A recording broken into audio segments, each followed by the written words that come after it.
Hello and welcome back. तर कसे आहात तुम्ही सगळे? आय होप की तुम्ही सगळे मस्तच असाल. चला तर मग आजच्या व्हिडिओला सुरुवात करूया. तर आजच्या व्हिडिओची सुरुवात मी दिवे लावण्यापासून करत आहे, कारण आता संध्याकाळची वेळ आहे आणि आजचं माझं तसं बघता मी संध्याकाळचंच रुटीन तुमच्याशी शेअर करत आहे. आणि थोड्या ज्या काही गोष्टी आहेत ज्या मी आज केल्या त्या तुमच्याशी शेअर करणार आहे आजच्या व्हिडिओमधून. तर व्हिडिओ जराही स्किप न करता नक्की कंटिन्यू करा. आणि व्हिडिओ जर तुम्हाला आवडत असेल तर व्हिडिओला लाईक आणि चॅनलला अजून तुम्ही सबस्क्राईब केलं नसेल किंवा चॅनलवर तुम्ही नवीन असाल तर चॅनलला सबस्क्राईब करा आणि सोबत जी बाजूला बेल आयकॉन आहे ती पण प्रेस करा, जेणेकरून मी जेव्हा पण व्हिडिओ अपलोड करेल तेव्हा तुम्हाला व्हिडिओचं नोटिफिकेशन मिळेल. तर दिवे वगैरे लावून घेतले आणि तुळशीची पण पूजा केली, तिथे पण दिवा लावला आणि सगळे काही फ्रूट्स भाज्या वगैरे मिस्टरांनी आणल्या होत्या. तर कसं आहे, मिस्टर जेव्हा ऑफिसमधून येतात तेव्हा येताना फ्रूट्स आणि भाज्या घेऊन येतात. असं स्टोअर करून ठेवत नाही मी वीकली, किंवा बाजार वगैरे आणला आणि वीकली पूर्ण भाज्या अशा स्टोअर केल्या वीकच्या, तर असं नसते. फ्रेश आणून फ्रेश भाजीचं आम्ही खात असतो. त्याचं कारण असं, जेव्हा फ्रीज नव्हतं आमच्याकडे तर तेव्हा आम्हाला महत्त्व समजलं फ्रेश भाज्यांचं काय असतं. तर फ्रेश भाज्या ज्या आहे आपण आणून 2-3 दिवसात संपवतो, त्याची टेस्ट काही वेगळीच असते. त्यामुळे तर जी काही फ्रूट्स आणले होते, पेरू वगैरे होते आणि मोसंब्या होत्या. आधी मला वाटलं की संत्रीच आहे, पण ते संत्र नव्हते, पेरू होते आणि काकडी होती आणि आंबा कैरी होत्या, हिरवी जी कैरी असते ती. तर सगळं मी वॉश करून घेतलं आणि एका पॅकेटमध्ये कागदाचं असं बांधलेलं होतं, त्यामध्ये अंगूर होते. तर अंगूर म्हटलं नंतर आपण डिरेक्ट अंगूर असं खातो, तर नंतर एकदा वॉश करते. तर हे सगळे फ्रूट्स 2 पाण्यातून वॉश करून घेतले. आधी एका पाण्यामध्ये डीप करून ठेवले, नंतर थोड्या वेळाने दुसऱ्या पाण्यातून चांगलं खळखळून धुवून ते ठेवून दिले इथे ड्रेन व्हायसाठी एका चाळणीमध्ये. नंतर इथे मी अंगूर धुताना काय केलं, त्यामध्ये थोडासा सोडा टाकला. त्याने काय होईल, 1 पिंच सोडा, त्यांनी असं होईल की जे काही त्याच्यामध्ये टाकलं आहे, टिकवण्यासाठी औषधी वगैरे टाकले आहे, ते सगळ्या निघून जातील. तर ह्या ज्या सगळ्या पिशव्या आहे, तर आता मी एक सवय लावून घेतली आहे, सगळ्या पिशव्या व्यवस्थित घडी करून या बॅगमध्ये त्याच पॉलिथिनमध्ये ठेवते, ज्या काही मला पॉलिथिन मिळतात. तर आणि भाज्या, तर मी फळभाज्या होत्या त्या सगळ्या धुवून टाकल्या आणि ही जी कोबी होती ती अशी समोरच ठेवली, कारण उद्या मला सकाळी टिफिनला ती फ्लावर बनवायची आहे. तर इथे अंगूर पाण्यामध्ये डीप करून पण 5 मिनिट झाले होते सोड्याच्या पाण्यामध्ये. परत ते नॉर्मल वॉटरनी धुवून टाकलं, जेणेकरून जो काही सोड्याचा उग्र वास आहे तो निघून जाईल. आणि सगळे फळं धुवून घेतले, तुम्ही बघू शकता. पेरू होते आणि मोसंबी होते. आता मोसंबी तर हृदया अशीच काही खाणार नाही, त्याचा ज्यूस वगैरे बनवून तिला दुपारी मी देऊच शकते. तर आज मला खिचडीच बनवायची होती. तर कसं असते ना, रोज रोज तेच पूर्ण फुल मील आपण प्रिपेअर करतो. सकाळी पण ब्रेकफास्ट आणि पूर्ण लंच जो आहे, वरण भात भाजी पोळीचा, खूप टाईम किचनमध्ये थांबणे आणि खूप टाईम उभं राहणे. आणि आता उन्हाळा आहे आणि उन्हाळ्यामध्ये तर किचनमध्ये जाणंच नकोसं होतं. तर एखादी वेळेला आपण असं खिचडी वगैरे करू शकतो, म्हणजे हप्त्यातून 2-3दा तर करूच शकतो. आणि असं काही नाही की हे खात नाही ते खात नाही. कधी कधी आपण आपलाही विचार केला पाहिजे, आपण स्वतःसाठी पण वेळ काढला पाहिजे. तर खिचडी वगैरे आपण असं लावून दिला कुकर, तर जास्त काही पोळ्या वगैरे टाकत आपल्याला उभं राहायची गरज पडत नाही. आणि पोळ्या वगैरे आपण टाकलं नाही तर काउंटर टॉप पण खराब होत नाही आणि ते पण पूर्ण स्वच्छ करायची एकदम गरज भासत नाही. तर आज मला थोडं काम होतं, तर मी काय केलं, खिचडी लावली. मला ज्या दिवशी संध्याकाळी मला काम असते, काही इम्पॉर्टंट बघायचं असतात, काही व्हिडिओ बघायचे असते, तर मी खिचडी लावून देत असते. किंवा मला थोडं बरं वाटत नसलं, असं होते कधी कधी की आपलं खूप एक्झर्शन होऊन जातं आणि सगळं रुटीन आपलं चेंज होऊन जातं आणि आपण झोप वगैरे घेत नाही. त्याच्यामुळे आपलं जे आहे हॉर्मोन्समध्ये चेंजेस येतात आणि आपल्याला पण असं बरं वाटत नाही. तर त्याच प्रकारे मी सगळं जे आहे ते सगळं अशी एकदम सगळं रुटीन चेंज करून टाकलं, एकदम केल्यासारखं. याच्या आधी असं काहीच नव्हतं की मी अशी खूप जागत होती. नुसतं मोबाईल घेऊन रात्री 2-2 वाजेपर्यंत जागरण हे ते करून मी स्वतःची तब्येत पण इथे खराब करून घेतली. तर नाही आता उभं राहायची कॅपॅसिटी होती, तर म्हटलं आपण आज खिचडी लावूया. तर मग असं जर मला कसं कधी लो वाटलं तर मी जास्त स्वतःला आणखी त्रास करून घेत नाही, मी थोडा आराम करते. तर इथे हृदया अंगूर धुतले तेव्हापासून तिचं अंगूर घेऊन जाणं सुरू होतं आणि सगळे जे अंगूर मी धुवून ठेवले ती सगळे घेऊन जात होती. अशी चोरासारखी लपून घेत होती आणि तिच्या पप्पा तिला धरून नेत होते. बघू शकता तुम्ही किती सारे अंगूर तिने हातामध्ये घेतले. इतकं हसू येत होतं तिचा.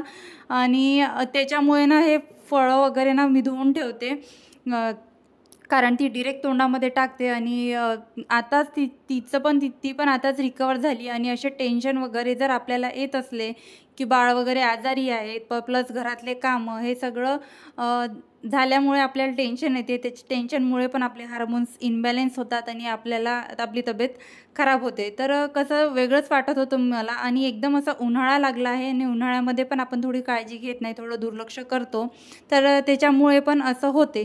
तर म्हटलं आता खिचडीच लावूया. तर खिचडी लावून दिली आणि मला बराच वेळ होता किचनमध्ये. आता मला काहीच कामं नव्हते. माझे बाकीचे जे काही कामं होते, भांडे वगैरे लावणं, ते मी करून टाकले. तर आपलं कसं आहे ना, आपल्याला बरं वाटत नसलं तरी आपण किचनमध्ये राबतो. आपल्याला असं वाटते की नाही केलंच पाहिजे, यांना हे नाही आवडत, त्यांना ते नाही आवडत. जेव्हा आपण चांगलं असतो ना, तर सर्वांच्या आवडीनिवडी जपतो, सर्वांना जे पाहिजे ते करून देतो. पण ज्या दिवशी आपल्याला बरं वाटत नसलं किंवा एकदम पण आपण असं बघायचं नाही की आपल्याला आता खूपच बरं वाटत नाही, तेव्हाच आपण खूप असं राबायचं नाही, असंही नाही करायचं. जेव्हा आपल्याला नाही होत इच्छा, तर आपण थोडंसं लाईट खायचं. आणि तसा पण उन्हाळा आहे, थोडं लाईटच खाल्लेलं बरं. सोबत तुम्ही उन्हाळ्यामध्ये खूप सारा सलाद खाऊ शकता, काकडी वगैरे तुम्ही आणून ठेवू शकता. मी बऱ्याच व्हिडिओमध्ये सांगितलं, तुम्ही जेवणामध्ये सलाद ॲड करा. नुसतं शिजवलेलं अन्न घेण्यापेक्षा तुम्ही असं पण घेऊ शकता, जास्त प्रमाणात सलाद आणि अन्न कमी प्रमाणात तुम्ही घेऊ शकता. उन्हाळ्यात ते पण चांगलं राहतं. आता जे आहे, मिस्टरांची तब्येत खराब झाली होती, तर त्यांचं तेच सुरू होतं, खूप सारं ताक आणि फिक्की खिचडी, आणि त्यासोबत त्यांना मी काकड्या देत होती. त्यांच्या टिफिनमध्ये पण मी तसंच कंटिन्यू केलं. तर अशा प्रकारे आपण करू शकतो. आणि तसं पण उन्हाळ्यात आपल्याला किचनमध्ये थांबायची पण इच्छा होत नाही, खूप अशी गरमी होत असते. तर माझ्याकडे बराच वेळ होता. कुकर माझा झालेला होता, पण कुकर थंडा व्हायला वेळ लागत असतो. आपण सर्वात आधी कुकर झालेला आपल्याला बरा वाटतो. तर कुकर थंडा व्हायचा होता, जेवायला घ्यायला वेळ होतं. तर तेवढ्या वेळामध्ये जे काही मिस्टरांचा टिफिन वगैरे होता ते सगळं घासून घेतलं. आणि दुपारचे भांडे तर मी घासून मगाशीच आताच लावले. आणि माझं ते टोपलं आहे जाळी, ते सगळं मी रिकामं करून घेतलं. तर आता माझ्याकडे वेळ होता बराच, तर मी हे सगळं जे आहे भांडे घासून घेतले, कारण मग नंतर मला भांडे घासायला राहणार नाही, कमी भांडे पडतील. तर आपण काय करतो, नेहमी आपण मेहनत करायच्या याच्यात राहतो. नेहमी आपण खूप मेहनत करतो घरासाठी. आणि जेव्हा आपल्यावर येते आणि जेव्हा आपली तब्येत खराब असते, तर मग घरच्यांना काहीच सुचत नाही, किचनमध्ये पण काहीच सुचत नाही. आता हृदयाचे पप्पा जे आहे किचनमध्ये आले होते, मग तुला हेल्प करतो म्हणून, पण त्यांना ना प्रत्येक गोष्ट मला सांगावं लागलीच, ती हे इथे आहे, ते तिथे आहे. म्हटलं त्यापेक्षा नकोच, मला फक्त लसूण सोलून द्या, मी बाकी सगळं करते. तर त्यांनी मला लसूण सोलून दिलं. आणि आपण आपल्या घरच्यांना पण कामी लावलं, त्यांना पण सांगितलं थोडी मदत करा, तर ते पण करतात. आपण सांगणारच नाही तर ते मदत पण कशी करणार. तर माझी इथे खिचडी झाली होती. खिचडीसोबत मी बराचसा सलाद कापून घेतला. आणि आता कच्ची कैरी पण खूप प्रमाणात आली आहे, तर आपण कच्ची कैरी पण जेवणामध्ये ॲड करू शकतो, चांगलं असते खायसाठी. आणि हृदयात इतकी आवडीने खाते, मीठ वगैरे लावून दिलं तर. जेवणं वगैरे आटोपले, तुम्ही बघू शकता. आज माझं किचन पण एवढं खराब झालेलं नाही आहे. आणि आरामात माझे सगळे कामं झाले. कुकर लावून दिलं आणि मस्त आराम केला. तेवढ्या वेळामध्ये आराम तर केला नाहीच, मी माझं जे एडिटिंगचं काम आहे तेच केलं. आणि जे मला महत्त्वाचे व्हिडिओ बघायचे होते ते बघितले. आणि जास्त माझं मोबाईल बघत असते तर हेच असते, माझे जे काही टेकचे व्हिडिओ आहे, जे काही मला शिकायला मिळते ते मी बघत असते. त्यानंतर मोबाईलमध्ये मी काय बघते, तर जे काही मोटिवेशनल व्हिडिओ आहे, खूप सारे असे यूट्यूबला मोटिवेशनल व्हिडिओ आहे, ते मी बघत असते. तर त्याच्यामुळे असं खूप मोटिवेशन येतं. आणि हेच मोटिवेशन व्हिडिओ बघून इतकं आता मी इम्प्रूव्ह केलं आहे स्वतःला. आणि असं वाटते की कंटाळा करून घेण्यापेक्षा आणि काही करण्यापेक्षा थोडं स्मार्टली आपण हँडल केली पाहिजे प्रत्येक सिच्युएशन, आणि फेस केलं पाहिजे. आणि ते पण त्याच्यामध्ये पण आपलं जर छोटं बाळ असेल तर अशा गोष्टी आपल्याला येतातच. आता हृदयाची तब्येत 2 दिवस खराब होती, तर याची मी जाणीव जे माझं प्रोफेशन आहे, सध्या मी आता यूट्यूबसाठी काम करत आहे, त्याच्या मधात मी येऊ दिलं नाही.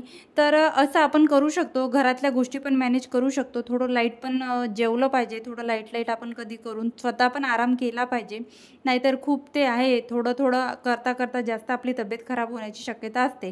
तर माझं तर काही नाही, मला ते झोप न झाल्यामुळे कसं तरी होत होतं, ॲसिडिटी वगैरे झाली होती.